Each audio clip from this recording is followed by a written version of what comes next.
Following the bunkhouses came the dining car. Its special feature was a long single table that ran the full length of the car. Here the men ate in shifts, 125 at a time. They had to eat quickly in order to make room for the next group so that everyone got back on the job on time. As a reporter for the New York Evening Post noted, it made for a lively scene, especially at breakfast, when the men had to first be awakened. "It is 5:30 and time for the hands to be waked up," the reporter wrote. "This is done by ringing a bell on the sleeping car until everyone turns out, and by giving the fellows under the car a smart kick, and by pelting the fellows in the tents on the top with bits of clay. In a very few minutes they are all out stretching and yawning.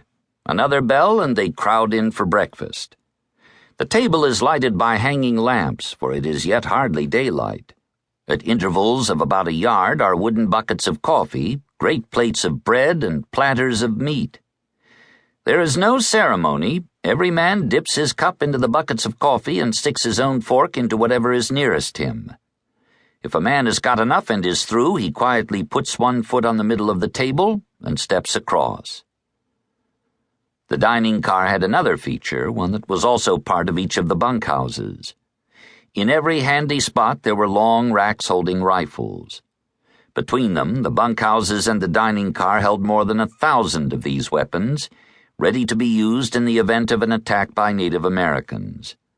The cars in the rest of the train housed kitchens, pantries, storerooms, engineers' offices, and carpenters' shops. One car served as casemates' working quarters. As the train made its way across the plains, it was trailed by horse-drawn wagons carrying additional provisions and supplies. Bringing up the rear was a herd of some 500 cattle that would provide the crews their hefty meals. The creation of the construction train was a positive step in preparing the UP's crews for the enormous task that lay ahead of them. But even the most optimistic of the workers and their bosses knew that there would be extraordinary challenges.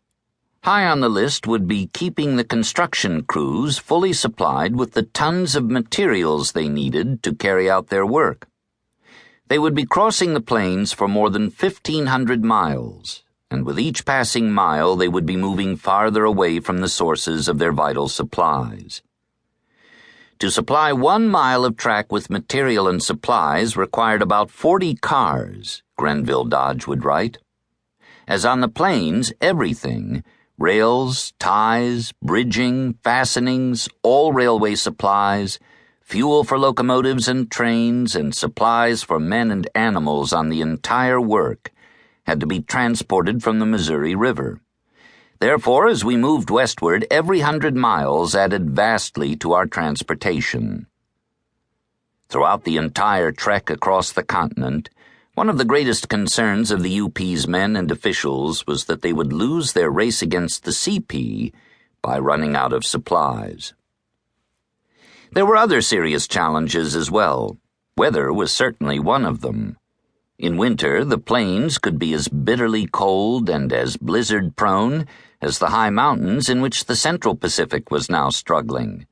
In the summer, temperatures could reach over 100 degrees Fahrenheit and remain there for days, sometimes weeks. And then there were the insects.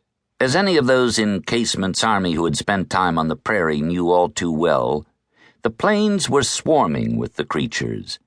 Among them were huge horseflies that tormented the workmen and drove their horses and mules to distraction.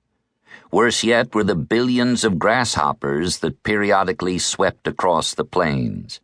On more than one occasion, they covered the tracks in such enormous numbers that even the heaviest locomotives would skid out of control. Of all the challenges the railroad crews faced,